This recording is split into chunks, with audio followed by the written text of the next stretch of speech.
Good morning, good afternoon, or good evening, depending where you happen to find yourself in the world at the moment, and welcome to QS in Conversation Live. Now, this is a special edition of QS in Conversation Live in partnership with Coursera, and it's the first of two parts.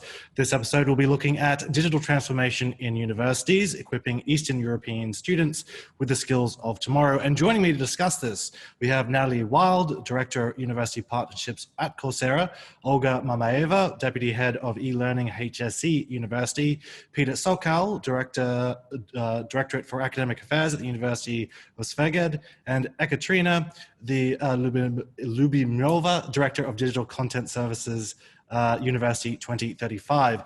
Now, as ever, you are as much a part of this as we are the panelists, so please feel free to ask questions. On this edition as well, if you are more comfortable in asking a question in Russian, we do have a translation service for you to get those questions into English for you. And as well, we'd love you to participate in the conversation on social media. Our hashtag is QSInConversation. But to get us started, the first question I have for our panel is, what does digital transformation in Eastern European universities look like? How is it different or similar to other areas? And I think to start us off, I'll go straight to Olga. Hello everybody. First of all, dear colleagues, dear Anton, Coursera QS, thank you for the invitation for the discussion. So I represent High School of Economics University today, and it's a large university located on geographically distributed campuses. There are more than 50,000 students and more than 7,000 teachers. Such a university is unthinkable today without a large number of interconnection, without digital libraries, digital footprints, without digital transformation. And when creating a unified digital environment for the university, one of the key principles was the use of technology resources, which made it possible to create a large number of new services and new platforms. But when we are talking about other areas, they are a bit different. Not only when we compare Russia and Europe or Australia as well. Within Russia, there are centers with top 10 universities, and there are regions far from Moscow, Petersburg, or Tomsk, where we have insufficient level of digital transformation. Well, speaking about Russia, we see that almost 44% of all the internet users, mean mobile, tablet, PC, have troubles working in digital or online systems. Around 13% of higher institutions haven't got so-called digital infrastructure, no high-speed internet access, no data storage system to accommodate information. And we see that almost every university is in need of digital libraries, online educational platforms, or partnership like within international one as Coursera. Learning system allowed to manage learning processes online or offline. I mean, IT infrastructure, cloud services to make learning process more flexible and available for every category of students. And of course, empowering of Wi-Fi or network facilities within campus. High School of Economics University has its own digital transformation long before COVID-19, but still we are in the process of metamorphosis. So we are watching today how digitalization changes the world around us. And there are almost 22% of jobs at labor market, and we see it, that are disappearing. In 10 years' time, almost forget about whole range of professions. But trying to predict the development of education based on the demand of profession is quite a thankless thing, Education determines demand much more than demand determines it. And demand for education is set not only by the labor market, but also by cultural attitudes, and plays no less role than work. And when we are speaking about Russia, the demand for education is quite, imperative. It is one of the basic values. So today, High School of Economics made a lot of polls, and we see that in a way when we speak about bachelor level, people are taking into account their children's interests and abilities. So, and they choose university program not only for skills, but also for brand, name, community, image. And on the other hand, we definitely see that skill-oriented programs are very popular, especially when we are talking about online learning. And it is more and more obvious after first wave of COVID-19 that we have extremely high level of demand for job-oriented courses. In April 2020, High School of Economics took part in Coursera for Campus initiative and opened 100 courses for everybody all around the world. And this experience shows us that online education is not cheaper or less valued. So for our short specialization and of course for our online degree, as High School of Economics University has recently launched 2 cohorts of Master in Data Science, at Coursera we see a huge demand and we won't stop. There's some interesting points that you've brought up there, Olga, which have been coming up quite often throughout both these live panels and podcasts, as well as some of the articles that QS is producing, which is that COVID has sort of exposed a lot of the digital deficiencies that some people are experiencing. Rather than explore that further, however, I'll pass the same question over to you, Peter. What does digital transformation in Eastern Europe look like? For whole Eastern Europe, I don't have the experience to answer this question, but for Hungary, definitely AI, blockchain, cloud, cybersecurity, Internet of Things, these were the buzzwords before COVID. And now I think e-learning and e-service development also come, and it is more recently the topics we are talking about. And on university level, especially at our university, this is the strategy that we should keep up with the latest trends. And that's why we, for example, started to develop the distant learning materials more than 20 years ago now. And e-services of the students are available since 1993. Now, we need to keep in mind that that probably the GDP is lower than in the Western European countries. So social dimension is also an issue here that we need to keep in mind that if we are building some services and some e-learning for the students, we need to keep in mind that it should be accessible for them. So that's why we were happy when we could get in partnership with Coursera, because the Coursera platform is robust and it is available on every IT hardware as we see. So it's doesn't mean any problem for our students to get access to the e-learning materials. Absolutely. And for you, Katerina, I'll throw the same question over to you. What does digital transformation in Eastern Europe look like? Maybe you can speak for the entire region. Oh yeah, I won't speak for the entire region, definitely, but I will speak for Russia. And in addition to what has Olga said about the lack of infrastructure and the lack of platforms, I would like to say that the main specificity is in our legal base. So you may already know that we have federal standards for all the programs that we have. And these federal standards, they include some limitations for digital transformation, which doesn't mean that we cannot make it happen. But for example, if an university would like to use online programs of different platforms of other programs, that means that the university should make the legal base and some documents, the number of documents to be to make it official.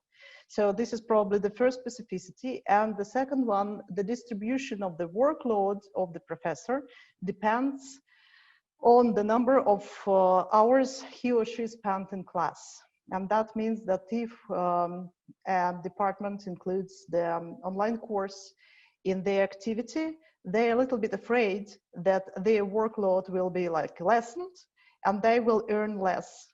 And that's why we have, we can see, especially in the regional universities, we can see some kind of resistance from teachers in implementing these digital formats of teaching. So And of course, we should understand that the pace of changes, the demand for changes is much faster than the programs could be changed themselves. That's why we have this big gap, which is probably gap in supply and demand, which is probably rather common for the Eastern Europe region in general. That also hits on your last comment. Thank you very much for that. Was also hits on some comments made in another podcast we did, which was talking about digital fatigue and COVID-gogy, where basically the rate of change is so fast and people aren't able to keep up with that. So it's very interesting to see that this continues to be a repeated idea. For you, Nalia, what does digital transformation look like in the Eastern European area? I know that Coursera has been doing a lot of work in that. Yeah, hi everybody. Lovely to speak to you all. Firstly, I think one of the things we need to acknowledge is COVID and the monumental effect that that's having on digital transformation in universities, not just in Eastern Europe, but around the world. From our perspective, in the space of 6 months, we saw 10,000 universities take advantage of Coursera's free COVID response initiative. And this was very much driven by, obviously, the need to move quickly to online in the face of the pandemic. But the student response has been equally overwhelming. In the same period, we've enrolled more than 1.7 million students in our courses. We've received more than 12 million course enrollments, and that basically has totaled up to about 32 million hours of learning, which is just astounding. Now, some might say and hope that COVID's temporary and that things will eventually go back to normal. But I read a quote the other day by one of McKinsey's leaders, regional leaders in Central and Eastern Europe. And she claimed that the pandemic will be an ongoing challenge, and lockdowns have been the tipping point to digital transformation.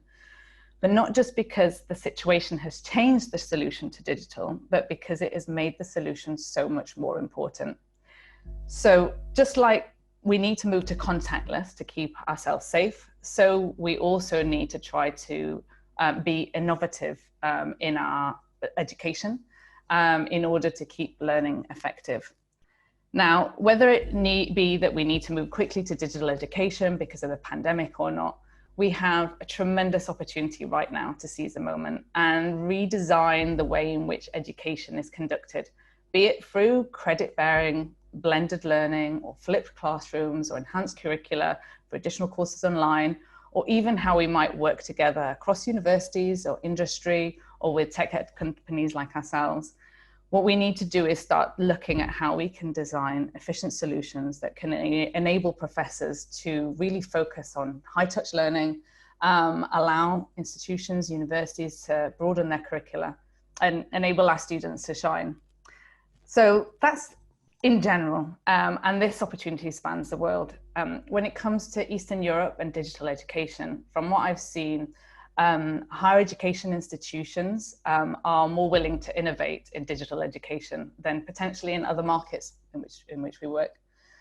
Some of our partners are amongst the top educational establishments in the world in their respective countries. And I'm really proud to say are really leading the way in digital education. I'm very proud to be working with them. In Eastern Europe, we're seeing a lot of support from governments to boost the digital economy, such as Russia's Digital Economy National Plan or the 5100 project. And this is really translating in an increased desire for higher educations to design with us effective and robust online learning programs, be it in the form of small bite-sized courses all the way up to degrees. And this willingness that we're seeing to investigate how digital courses created by other institutions might be embedded in universities' own curricula, or to take advantage of sophisticated learning analytics and tools to deliver learning at scale, is also a mark of just how far I think Eastern Europe is coming in terms of its digital transformation. Now, that's not to say that there are parts of Europe that aren't embracing the digital challenge. We all know about the digital frontrunners. They're still gaining a lot of ground and pace in this field, but the journey that Eastern Europe has taken is quite remarkable and is accelerating at pace. Thank you very much for that. I suppose now that we're talking about the digital frontrunners, I want to move on to the next question I have, which moves forward a little bit. What are the biggest blind spots and growth opportunities for the region in preparing students? Where should universities focus their attention? I'll start with you, Peter. For you, where do you see the blind spots and the biggest opportunities for change? Another tough question, because the blind spots are blind because we don't see them. that's the problem. Well, we are trying to monitor our students and the needs of our students as much as we can. We, for instance, introduced competency tests for the students in 2015, and we are doing it every year for the freshmen. And one of the results was that there is a gap in between the high schools and the university level. And maybe our new students don't have the best learning strategy for the university.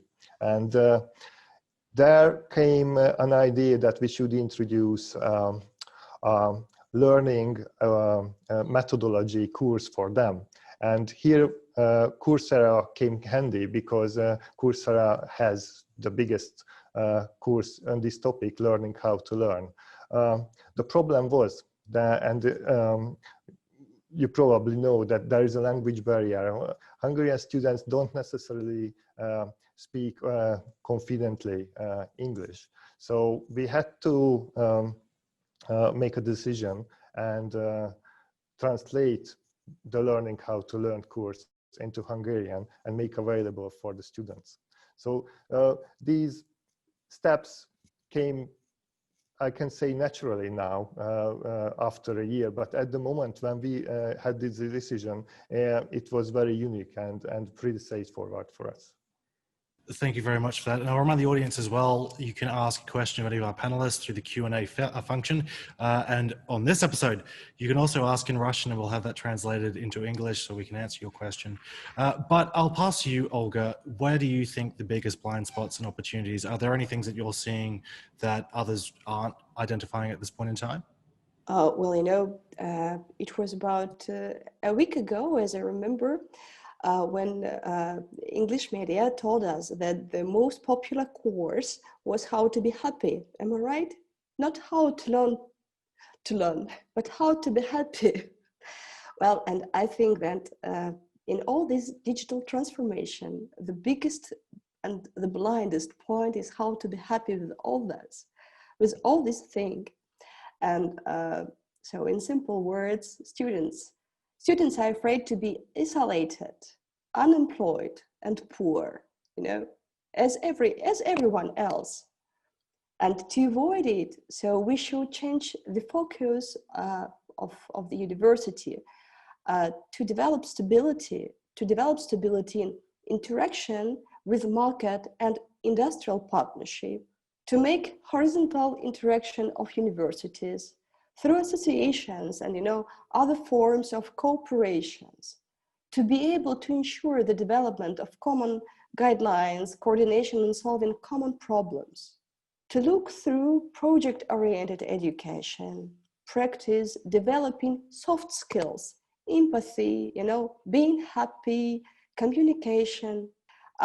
Maybe we should look through empower of e-learning, but as a form of digital tools, not a substitution for the process of education. To development digital tools, digital content, learning management system, virtual learning environment, develop online examination tools, network secure, and of course, and first of all, we have to develop our community to support each other, because in terms of isolation and lockdown, it is very important to know that somebody is behind your back and somebody is right here. I think that's a really interesting figure you just provided about the course that's being looked at more is how to be happy. And I suppose to synthesize what you said, one of the potential blind spots is students' satisfaction and students' mental health and well-being.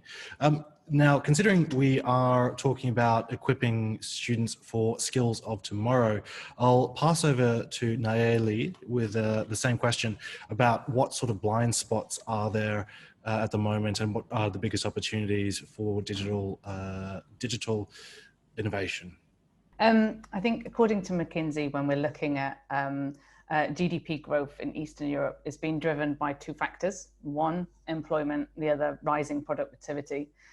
However, there's a growing consensus that in Eastern Europe, we've now reached peak employment. And when you add on to that other demographic trends such as declining birth rates, immigration and aging, it could really hinder the future development of the region. And if you then add on to that, when it comes to automation, 49% of workplace activities in Eastern Europe could potentially be automated by 2030. That's pretty much equivalent to about 21 million jobs. We could have a really big problem. Obviously, this will affect skills sectors such as manufacturing, transportation, warehousing sectors. Other sectors with high automation could potentially include mining, agriculture, accommodation, food services, trade, utilities. And Eastern Europe countries are still highly dependent on manufacturing and some of these other sectors.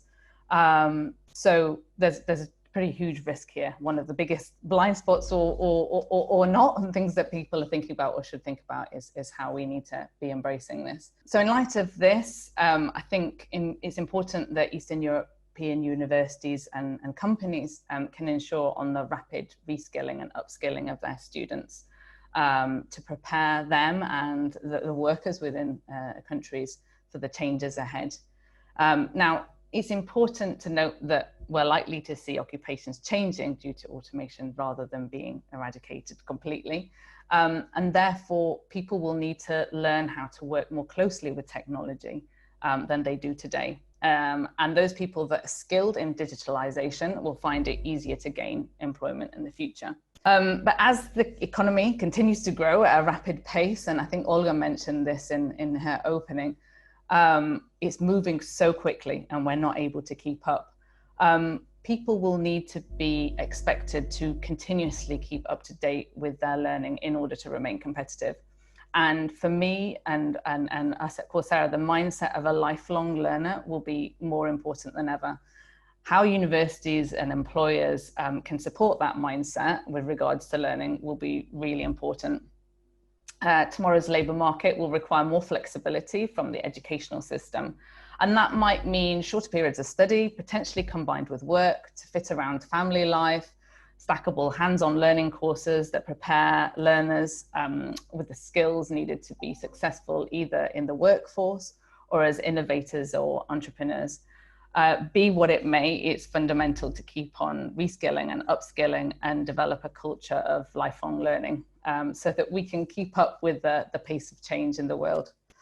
And, lastly, thinking about employability and practical skills, advanced technological skills will be critical for digitalizing the economy in Eastern Europe.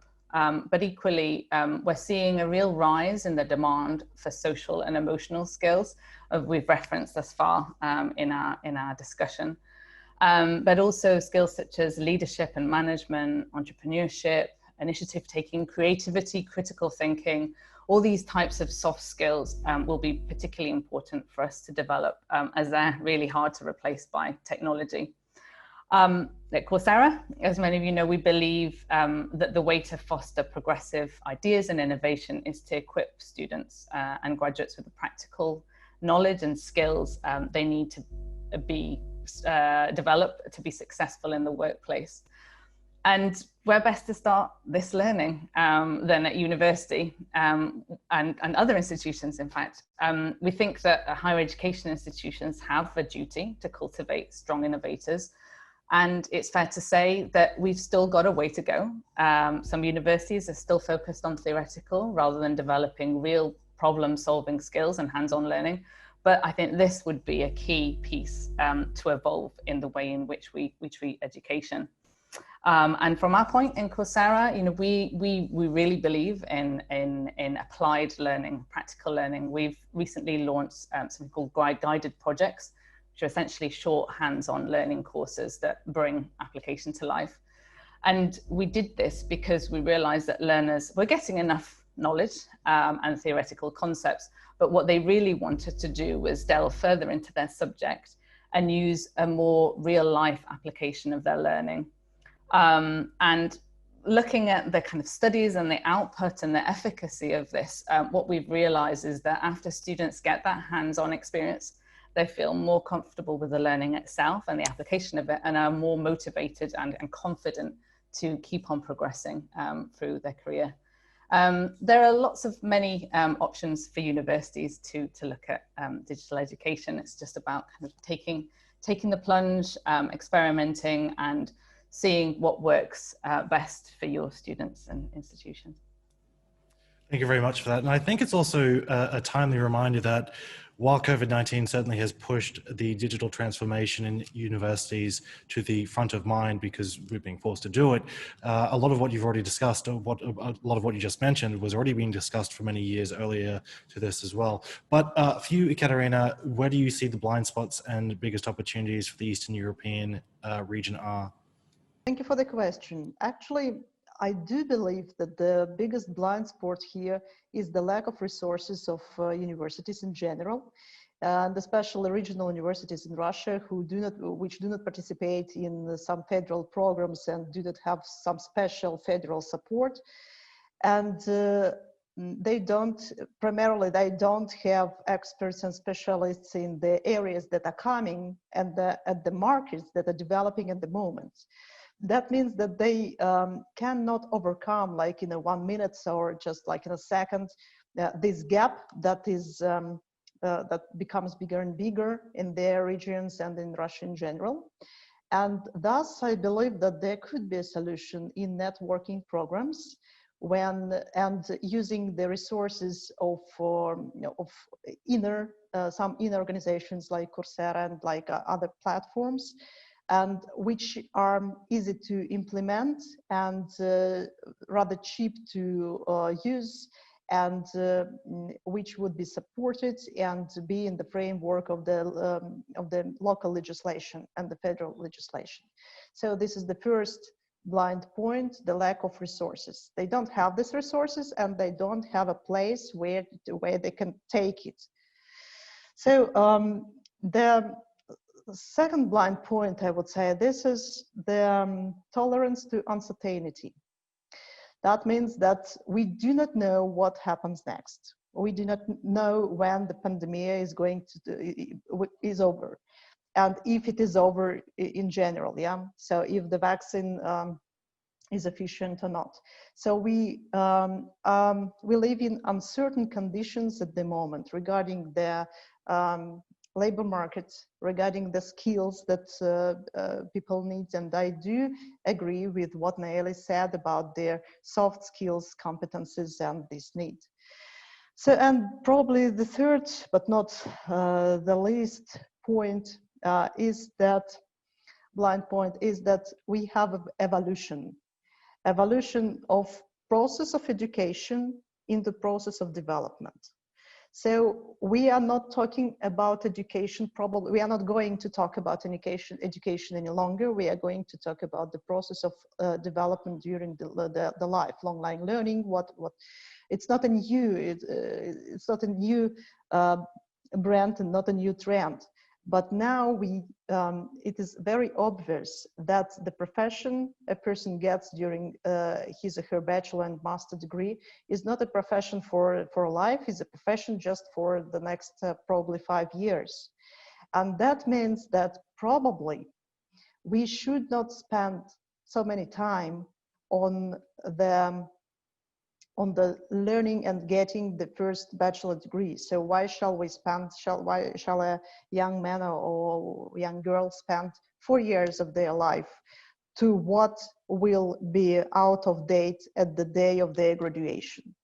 or will be out of date in 5 years. So that's a very big price, 4 years of life or even 2 years of life, which they pay at the moment.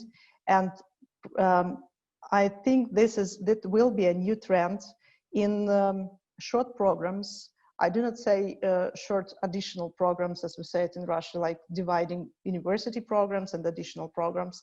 But I do believe that bachelor programs should be more industry oriented, more practical oriented, and lead to the results in a faster track. Thank you very much for that, Ekaterina. Now, I know, Peter, you have some additional comments you wanted to make around the opportunities and blind spots. Yes, just one quick remarks. Besides that, I agree with the colleagues, but they just said that on university level, so not national or other, but on university level, the dropout rates and the student engagement is a blind spot for us. And what we have learned from Coursera, maybe because we are the newest member of the Coursera family, I don't know. But we learned that there are tools to measure the students and monitor the students' learning processes. And there is always a place for motivation. In the Hungarian university statistical system, we don't have so detailed data about the progress of the students. We have the student status at the end of the year, at the end of the semester, but we don't have it in between the studies. And what we have learned from Coursera, that there are ways to measure the students' processes. So there is maybe one blind spot, and there was one solution. Yes, and that's always something of major concern. Some studies have shown that the dropout of students is costing several millions of dollars per year just in the UK and Australia alone. Now, Ekaterina, you made in one of your points that we don't know what happens next. And we've just received some questions from the audience, which I want to ask. One of them is from Judith Lamy, which is changes in practice can happen swiftly. Changes in attitude take a lot longer. How confident are you that these countries that did not have a positive attitude to online before the pandemic, particularly in the Middle East and Far East, but switched practice out of necessity, will not revert back to face-to-face alone once the situation subsides, even if that does take time? As I've based it off a comment you made, Ekaterina, I'll throw that question straight to you. So the question is that how do we feel to be switched to online very fast and having resistance to this before? Basically, the question's asking, how confident are you that those that were forced to switch to go online won't go straight back to face once that is available to them? Well, I do believe that nothing could replace face-to-face teaching and learning. And I do believe that it is probably one of the most efficient ways. But we are in the situation when it is no longer available in the same conditions that we used to have it. So we need to adapt, and this is, well, if you wish to say so, this is the question of survival to us, to all of us, to our children, and to the economy in general. So we need to adapt, or we will be out of the market. Like a person, like an industry, like an economy, there is no way not to do this. Thank you very much. I can see all the speakers, and as soon as Ekaterina said, we have to adapt or we'll be out of the market, they all vigorously nodded their head. I'll throw to you, Nalia, quickly. Do you have any comments on the question that was asked? I definitely agree with the knowledge that we've got to adapt. And I said kind of in my opening answer that this is a great opportunity for us. I think there are opportunities for us to be really innovative with education. You know, I think at the moment, higher education institutions are delivering learning within their kind of means. They might not have the means or the expertise to, for example, be able to bring in advanced data science skills or the skills of tomorrow, data science, computer science, etc. They might not have those capabilities. So actually thinking about how they can use and work with other institutions and work with what other institutions have produced and create some kind of innovative network to make that flourish, could then help institutions prosper and help us be able to educate our students in the way that will make them employable for tomorrow. And digital, obviously digital is the future, but there are also, as Peter mentioned, advanced analytics that you could be using to be looking not only at the output or the outcome of your students' grades once they finish their course, but throughout their learning. You can really look at where they're finding it difficult. You could be looking at how you might intervene in that in a more scalable way that make it easier for professors to kind of hone in directly into which student is struggling with which part of the learning process and be able to intervene. Thinking about online assessments, for example, how we can build those in throughout the learning process, not just at the end, will then enable you to be able to better educate your students and support them for life. So online learning's been around for many, many years. COVID has accelerated that. I would hope that once faculties see the benefits that we can gain from online learning and start to experiment a little bit more with the tools, not just delivering a lecture on Zoom, for example, but really kind of thinking about how we might kind of break that down to be more effective with students. I would hope that we wouldn't go back to normal once the pandemic's ended.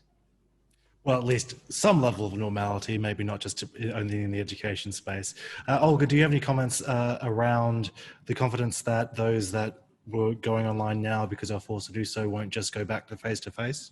Well, I would say that there are no indicators of digital transformation success other than the main results. So after 3, maybe 5 years, we can make academic research of the phenomenon, and after that we can say, oh yes, it is quite successful, or oh no, it is not quite successful.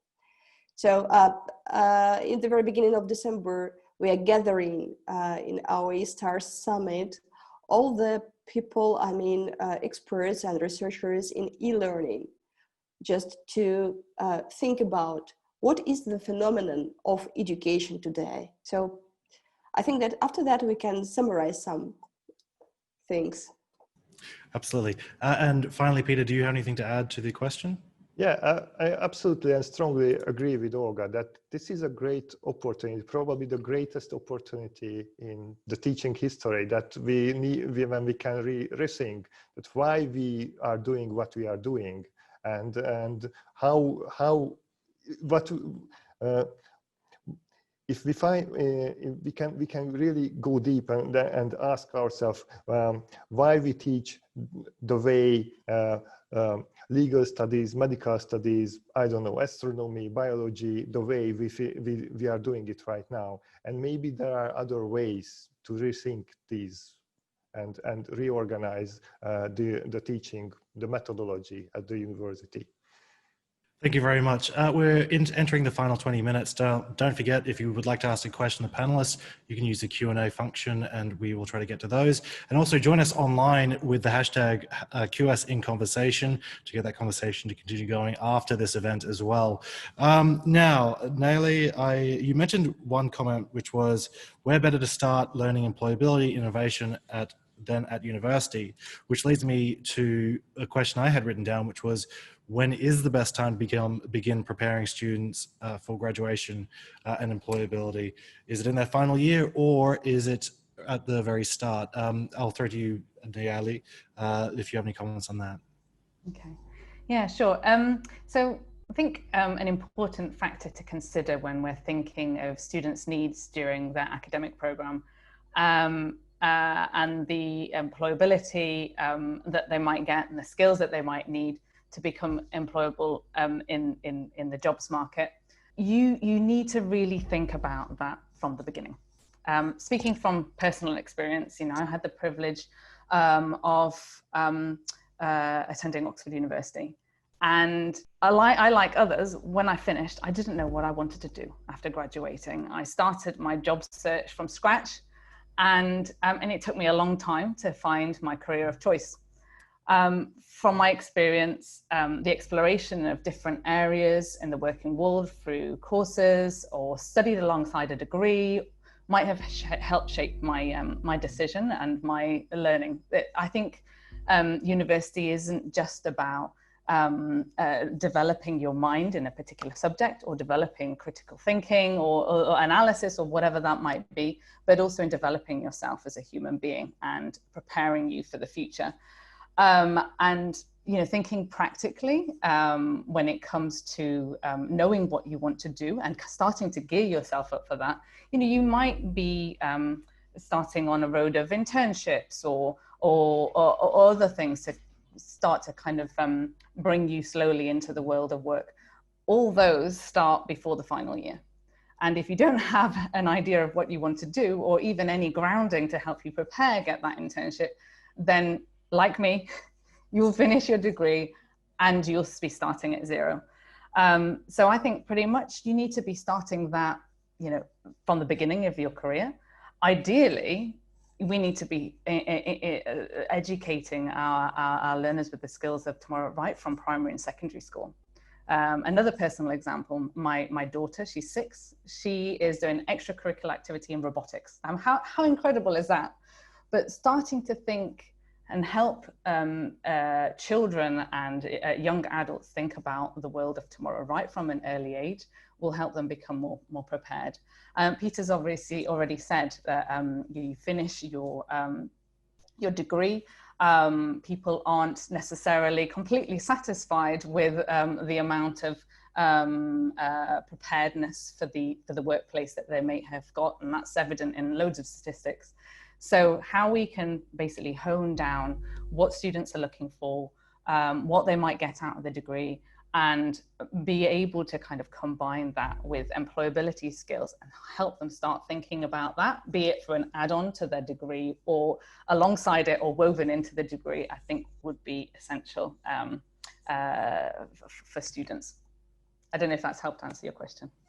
It very much has. It sparked, it reminded me rather that quite often we ask the question of a very small child, what do you want to be when you grow up? And it's a fireman or an astronaut. And for more or less, we don't really go any further than that. But asking those questions before university or helping steer people to understand what opportunities are available to them and then working towards that is very important.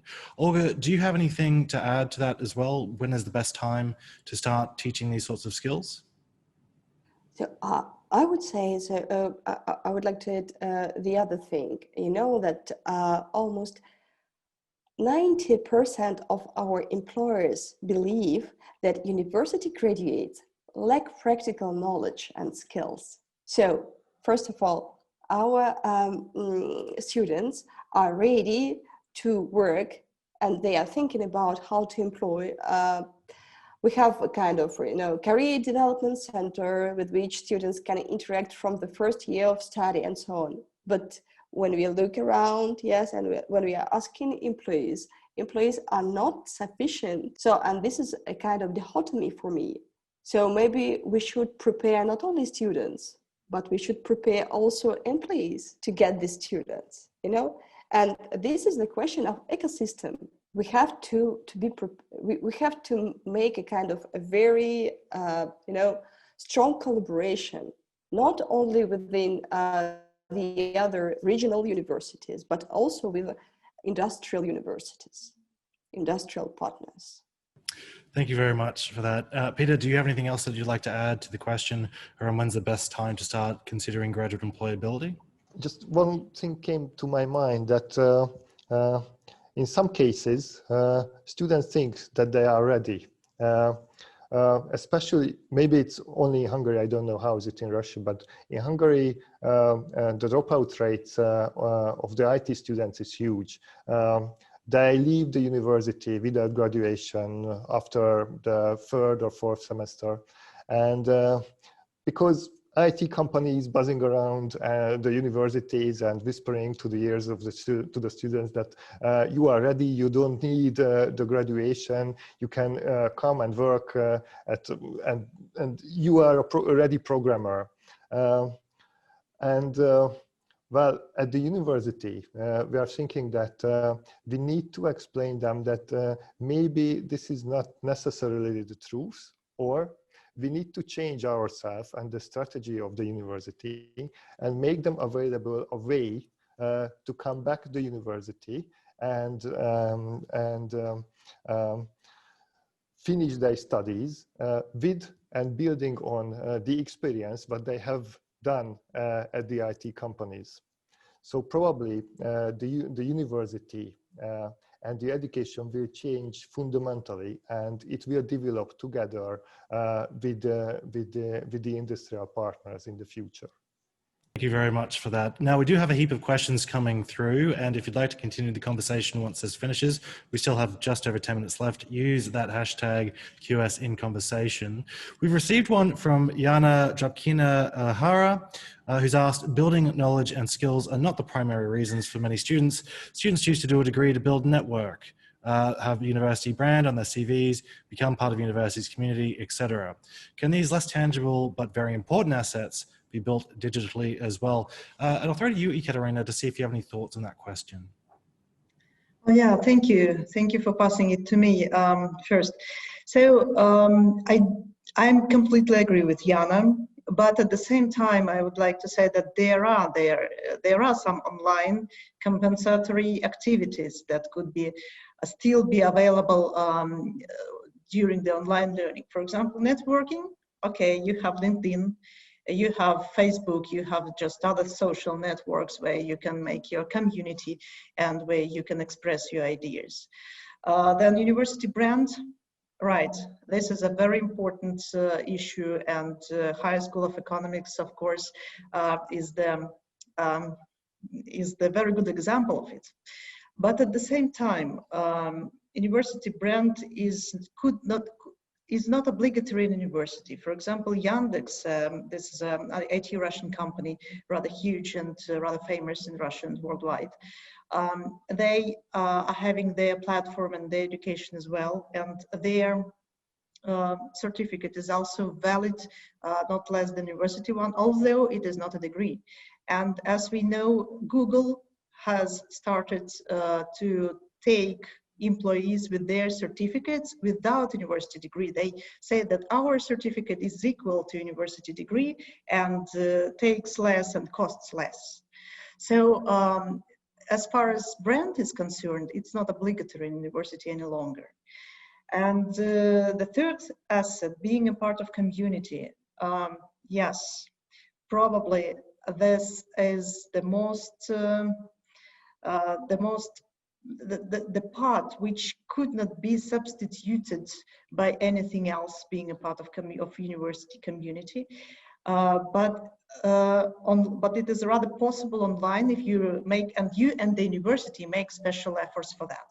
For example, I'm a PhD student, distant PhD student at the final year of university in Mexico, and I do participate in the classes in a distant form, and I'm a part of the community as well, although I have to make special efforts, and the university has to make special efforts to get me involved and other students involved in this communication.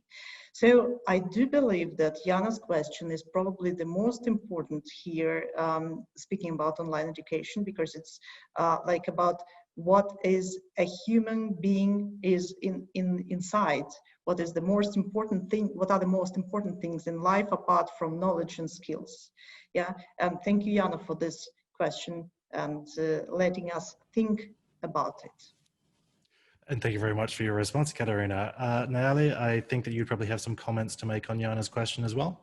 Yeah, certainly. I think in terms of the kind of physical experience, it'll be very difficult to replicate that. Students, like to go to university to socialize, make lifelong friends, have a little bit of fun as well.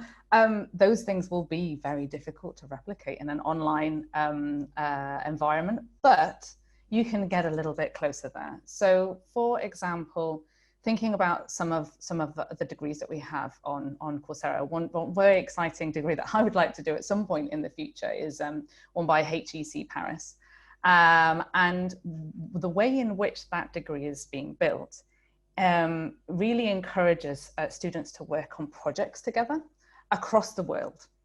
And I think that kind of experience that you can get from online learning to be exposed to a greater audience and greater students from different cultural backgrounds, different experiences, different walks of life will be very enriching.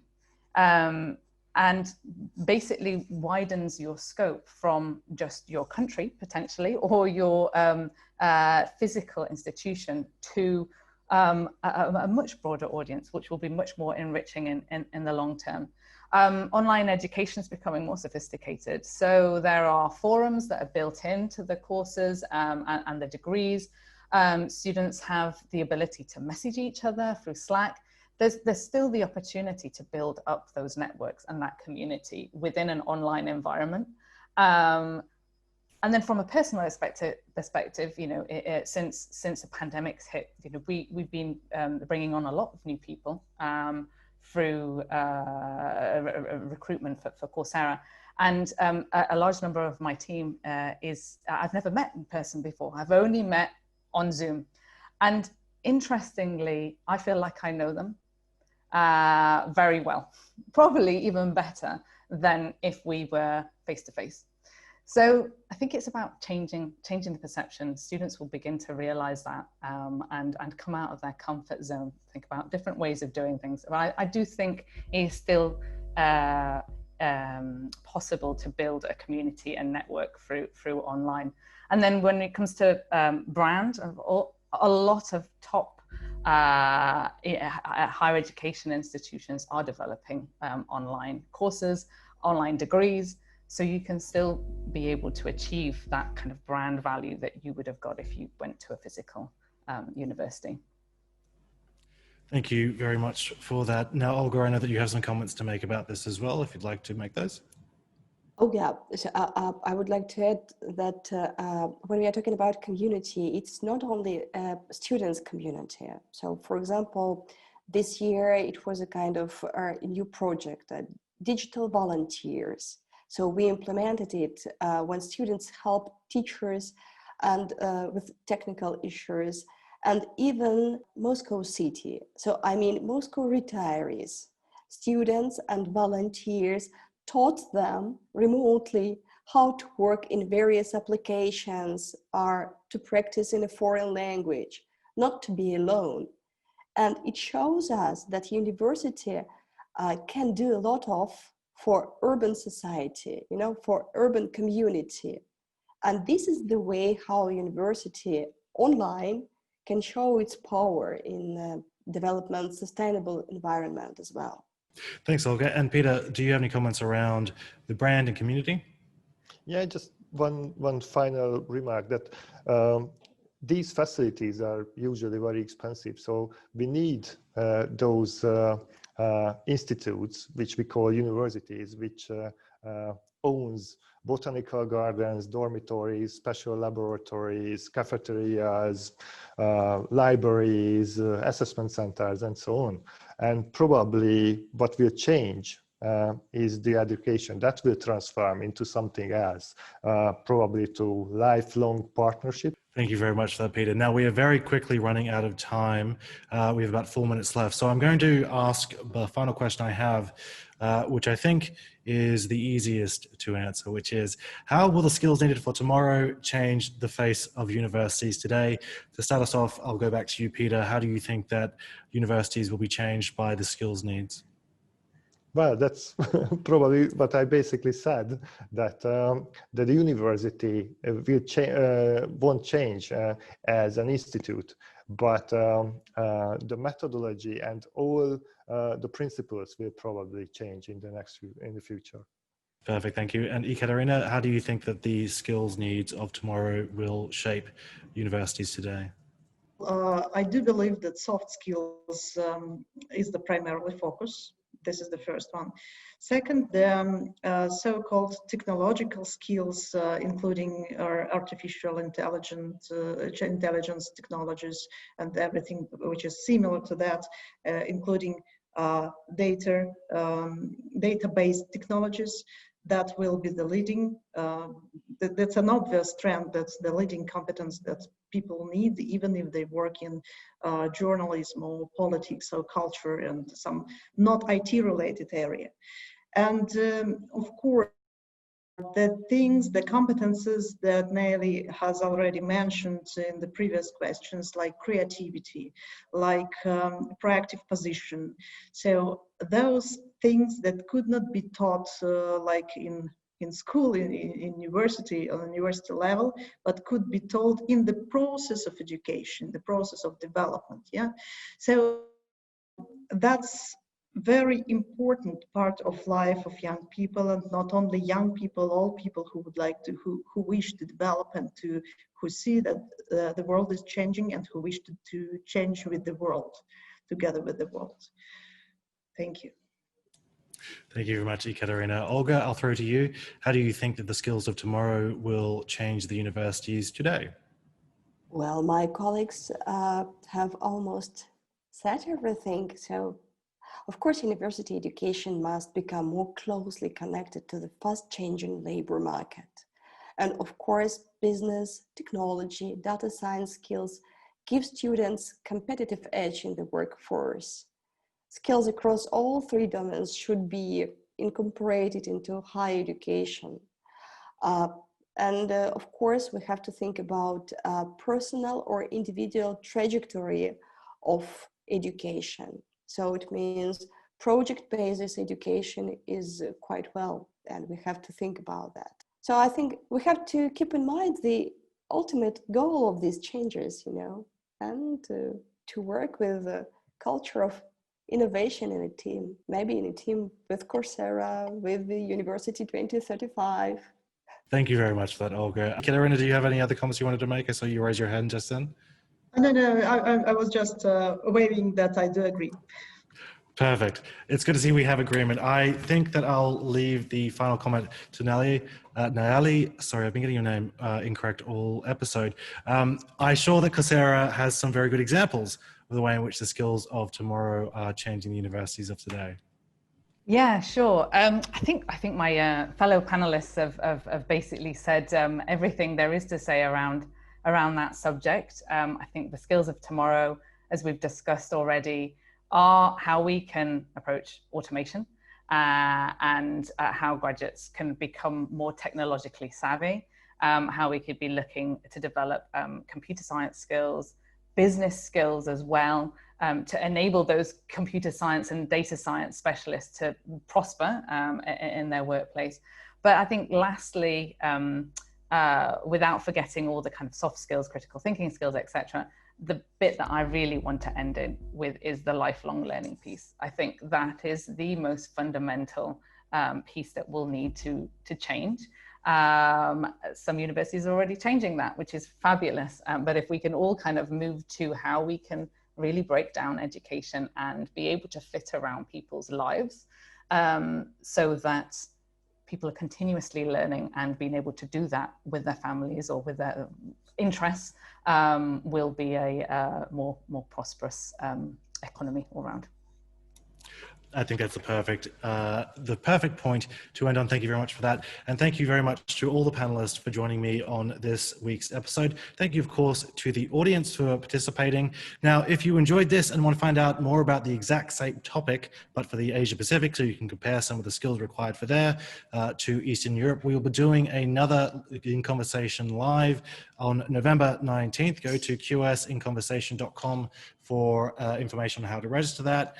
Also, we have our podcast coming up next week, which will be looking at climate action within higher education. But on behalf of the team here, thank you very much for joining me, and good night.